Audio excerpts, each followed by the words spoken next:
Day 2 of Miami Dolphins training camp practices is in the books, and I want to give you all of my latest reactions to all the action going down here in Miami Gardens.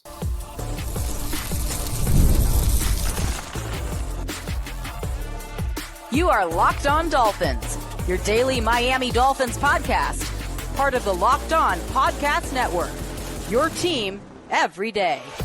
All right, Miami, welcome to another episode of Locked On Dolphins. It is your team every day here on the Locked On Network. I'm your host, Kyle Krabs, a lifelong Miami Dolphins fan, host of Locked On Dolphins, co-host of Locked On NFL Scouting, author of Touchdown Miami on Substack, and NFL staff writer for A to Z Sports. Want to give a special welcome and shout out to our everydayers because it is your team every day. We don't just say it, we live it. Here on the Locked On Network. Today's episode of Locked On Dolphins is brought to you by Monarch Money. Take control of your finances with Monarch Money. Use code LOCKEDONNFL at monarchmoney.com for 50% off of your first year. I have my, as is tradition here when we go down to camp, handy-dandy Dolphins roster.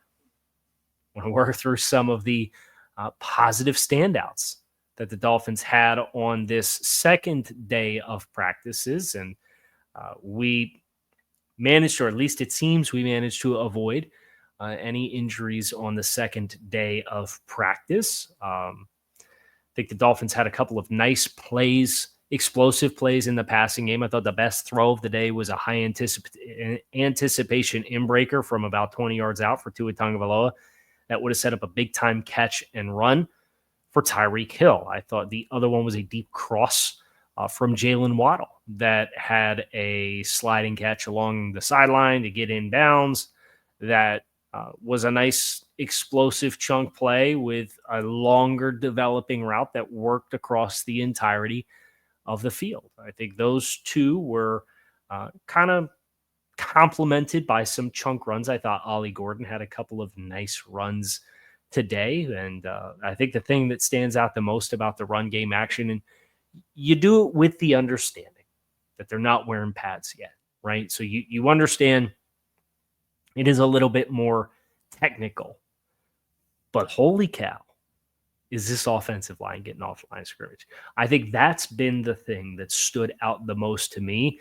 Is there have been times where there has been a lot of movement and surge and push to create cutback lanes. And yesterday it was Jalen Wright who had a couple of opportunities where he felt the cutback lane that was available. I think it's a bit of a cat and mouse game where I do think Jalen Phillips had himself a really nice day of practice today as far as winning on the edges, particularly in the run game.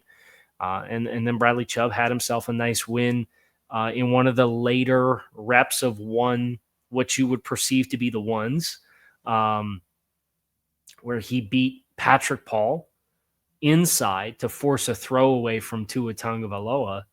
And that was in a period where Mike McDaniel really interjected himself into the practice, which was new, where obviously you have the music that's playing and the music stops and you kind of figure out why. And Mike McDaniel is getting the guys fired up for an offense versus defense team period. And he did it twice in the final 20 minutes. And it really underscored the leverage of the competitiveness of the team periods that the Dolphins were having. And Mike kind of taking a little bit more of a vocal forward, amped up element is something that's newer. And I know people are wondering how Mike McDaniel is going to stay true to his authentic self and have a positive influence on practice and working on the culture. And I'm ready to talk football, right? And we're going to talk about Zach Sieler in a couple minutes. And I was able to ask him a football question, which he gave me a really cool answer for. But a lot of the offseason talk has been talk because it's not time to do yet.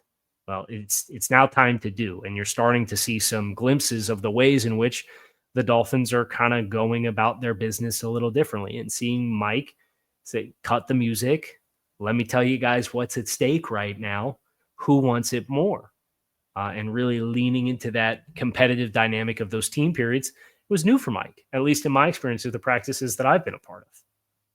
down here. So I thought that was kind of a fun extra layer.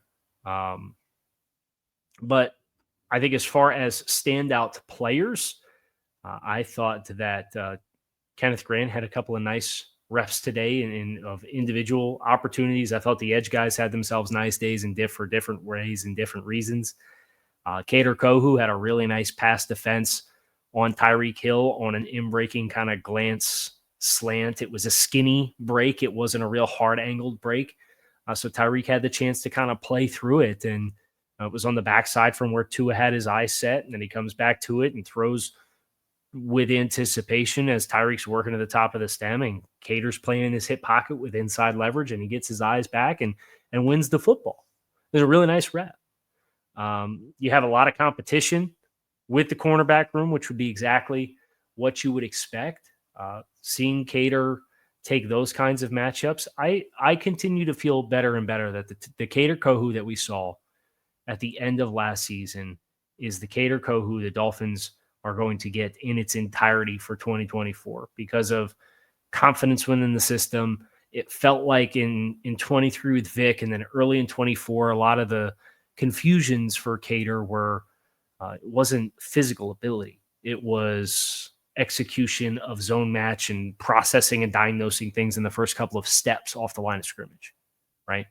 And I think you can feel that confidence from Kader Kohou right now through the first couple of days of camp, which is a great sign. Now, he needs somebody else to step up. There's a bunch of guys that are getting looks and opportunities to do that, right? And when you talk about an open competition, it feels about as open as it's going to get. And this is before you include Artie Burns and him going down and the Dolphins added a player. We'll get to that in a little bit. But I want to shift gears and get into some of the player availability where Patrick Paul spoke, and I was really struck by his confidence. Zach Sieler spoke. I had a chance to ask Zach a football question for one of, I think, what is Zach's most underrated qualities. We're going to get into that kind of stuff next here on Locked On Dolphins. Make sure you guys stick with us. Today's episode of Locked On Dolphins is presented by Yahoo Fantasy. Fantasy football is back. Fire up the group chat, get your draft board ready, and buckle up for a season filled with breakouts, busts, and all of the overreactions that we live for. It's all going down on Yahoo Fantasy. This year, me and Locked On Dolphins are playing on Yahoo Fantasy, and you should too, whether you're a first-timer or a veteran making your millionth league. To celebrate 28 years of fantasy greatness, 28 years. Yahoo Fantasy is dropping 28 big new features over the next 28 days, giving you more ways to play, more ways to draft, and more ways to win. It all begins on August 4th.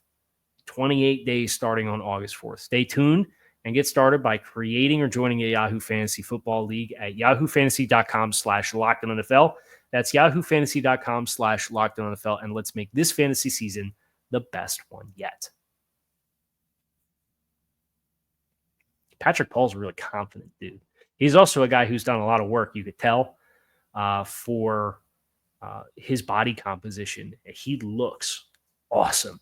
And he looked like an athletic guy last year, but just the way that he has transformed his frame, and Chop Robinson spoke before him, and it was kind of the same thing. And Chop was asked, what have you done with your offseason as far as your frame and your conditioning and your approach to all that? And Chop said, I kept my weight about the same, but I did cut down my body fat and I increased my muscle density. I appreciated the most from Chop from media availabilities. Talked about there's a whole bunch of noise out here about me not being able to play the run. But there's a whole bunch of clips out there of me setting the edge against the run. And I remember this offseason when that became a big thing. That was one of the videos we did for Touchdown Miami was Chop Robinson against the run. And a lot of his best reps against the run were either crash penetration to the mesh point or setting the edge and turning runs back inside. Now, the disengagement element of that is I think, a big-time growth opportunity for Chop. And if he gets that part down, look out. Because I think that's where he can become that much more of a disruptive force in making plays along the line of scrimmage. But Patrick Paul talked about how him and he talked about chemistry, right? And this is obviously a youth movement on the offensive line. I think the most interesting thing that Patrick Paul included was that him and Jonah Savainaya have been at the facility every day working together and building that chemistry as a combination. And that was straight from Patrick Paul's mouth. I thought that was very interesting. I also thought it was interesting. He said, he described himself as a film junkie and said he studied film on the other 31 starting left tackles in the NFL last year to try to pick up on the little things. Barry Jackson asked him about if there were any names that stood out. He invoked the exact name that you would love to hear a young left tackle include, and that was Trent Williams. As far as the frame and the size and the athleticism, I think Pat's had a really nice start for 2 days. Now, obviously, pads are not on yet, but playing as a tackle is more about angles and space, right? And I know we said that yesterday with the battles with Bradley Chubb. And Chubb got Pat late in the practice with an inside count. But I think Pat looks the part. He is beaming with confidence. And I think he's played the way that you would want and expect, and has created his fair share of displacement and movement, whether it's inside stuff or outside stuff. Like it's all there to click into place. And I think the big question with Pat will be the consistency of setting and framing guys on the edge in obvious drop back passing situations. But he talked a lot about how he's been working on developing the chemistry with Jonah, with those two guys being together throughout this process, throughout the entirety of the summer, which I thought was awesome. Zach Sieler talked, and I think the thing that stood out about Zach Sieler today was it was a textbook how you handle a press conference while in the midst of a contract negotiation standpoint. Textbook where he did not cast shade at anybody who had a different way of going about their business. He did not cast shade at the organization. He echoed that he felt that the respect that he knows he's earned and deserves is going to come. And for him, it was important to be a part of these early portions of training camp to continue to build chemistry with the guys. He talked about guys that were back from last year that you have that kind of time on task, and then also talked about the young guys that you're trying to develop chemistry with that's going to be playing with you inside. And he talked about Kenneth Grant and all the young guys, right, as far as what he was told when he came into the league and how it's allowed him to become the player that he is, and how blessed they've been with his journey in football, and handled every question regardless of how pointed or direct or indirect or room for false interpretation there could have been. I thought Zach handled it all masterfully, and he was very authentic. And he talked about the culture that they are trying to instill this year with this team is that of not letting things fester. If you have something that you're taking exception with, or somebody's not doing what they're supposed to be, being available for one another, but speaking it early and not brushing things under the rug and allowing them to build up. I couldn't help but ask him a football question. A number of the contract questions that he got mentioned, obviously the sack production that Zach has, which is outstanding.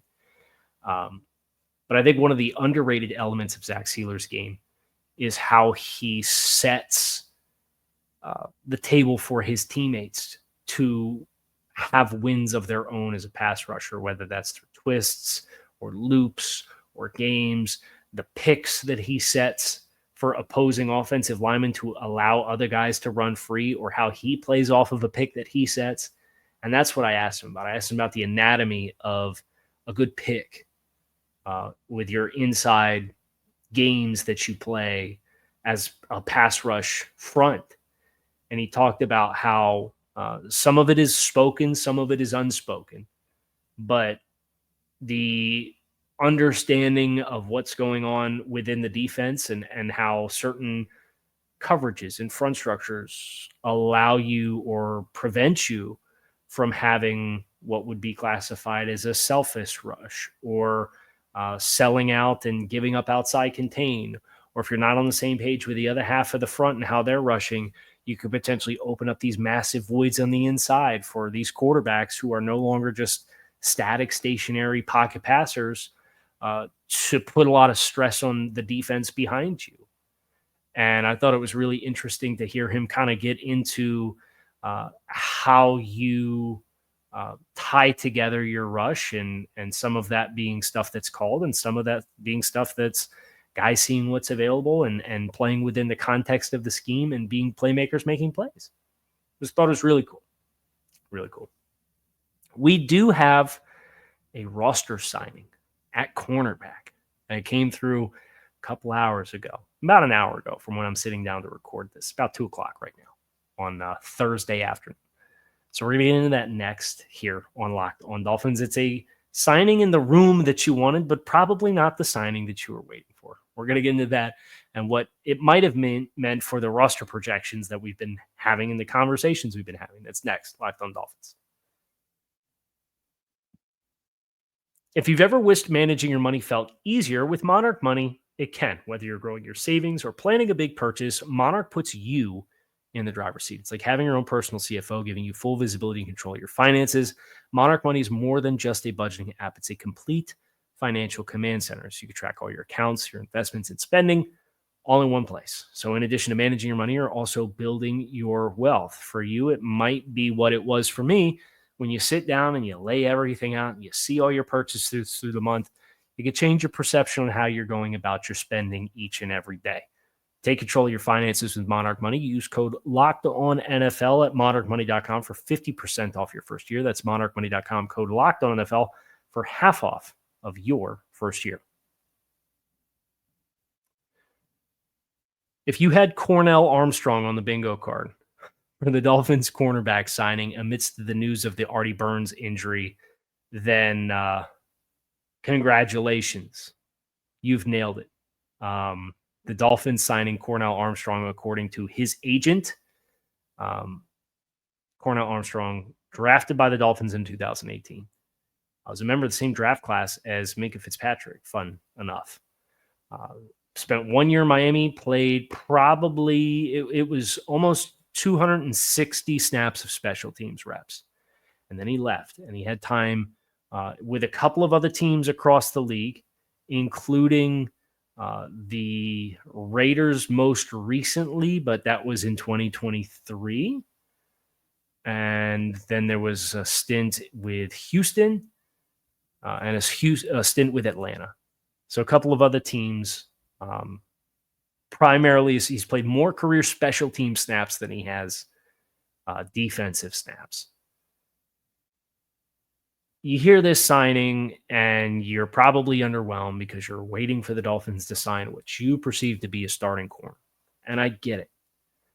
But if you look at Artie Burns and what Artie Burns has been for probably the last 5 years of his career, if we're being honest, just look at the snap counts for Artie Burns.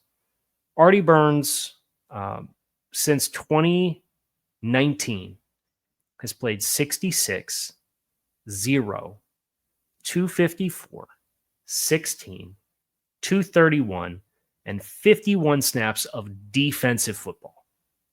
In that same period of time, he's played 121, 121, 0, because he did not play in 2020, 60 in 2021, 8 in 2022, 181 in 2023, and then 55 in 2024. Special teams snaps. He had no guaranteed money on the contract. Mike McDaniel just got done talking up the young guys that they have a lot of belief in.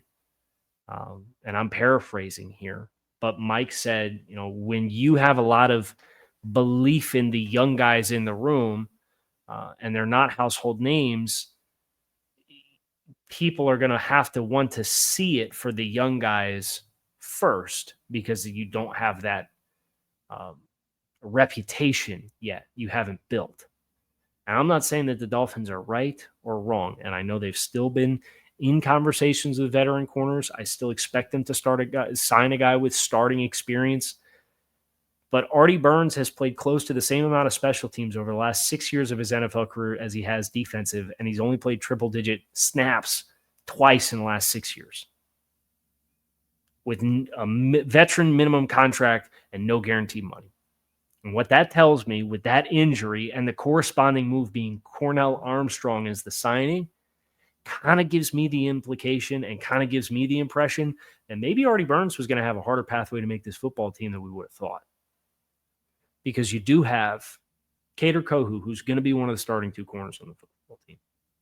Storm Dunn. Ethan Bonner's gotten glow in various times over the last couple of years. Young player. Certainly better athlete. You have Cam Smith with a second-round pedigree, who I don't expect it to happen for, but has a second-round pedigree and is on a rookie contract. You have Jason Marshall as a draft choice from this year, going to make the roster. I'm at 5, and we didn't get to Artie Burns. Now, you could include Artie Burns and be at 6 and say, oh, they'll keep those 6. But you also have this embarrassment of riches at safety with some versatility with guys like Iffy and Minka who can play in the nickel. Iffy was a college corner. I think it creates these math problems for you for who you are going to carry. And if your answer to Artie Burns going down is Cornell Armstrong, because I'll give you a spoiler alert, I don't know what the terms of the contract are for Cornell Armstrong, but if I were a betting man, they'd be vet minimum, no guarantees, because I don't think he's going to make the roster. And maybe Artie would have, based off his leadership and experience in the scheme. Maybe he would have. I tell you, Artie Burns played a combined between defense and special teams 106 snaps last year. And 3 years ago, Kyle does math, he played 24 snaps. Now, he played a lot of snaps in 2023. It was 231 on defense and 181 on special teams. But that's the last 3 years for Artie Burns. I still think another move is coming. Obviously, this one is not the one that everybody was hopeful was coming, so that you could kind of feel like the floor of the room was a little higher. But I will say, I haven't observed the corners through the team periods through the first 2 days and be like, yeah, man, we're a big-time liability over there. Now, it still has to come together, and you got to have – there's a lot of guys that are interchanging right now. So we'll see how it plays out. But I'm not mad at them for the Cornell Armstrong move, because I think it's a better indicator of what the role and opportunity probably was going to trend for Artie Burns more than anything else, when the opportunity cost was getting rid of a young guy that you had lower cost and multiple years potentially of control of. That's going to do it for us here on the Thursday training camp practice report. I hope you guys enjoyed. We got a little bit into the on-the-field stuff. Obviously, these are closed practices, so you can't get too into the details. We got a little bit into some of the media availability. We got into the latest transaction. That's going to do it for us here today on the show. I got another one coming your way again tomorrow, so I hope to see you then. Kyle Krabs, keep it locked in right here on Locked On Dolphins. It is your team every day. Make it a great rest of your Thursday. I'll talk to you all again soon.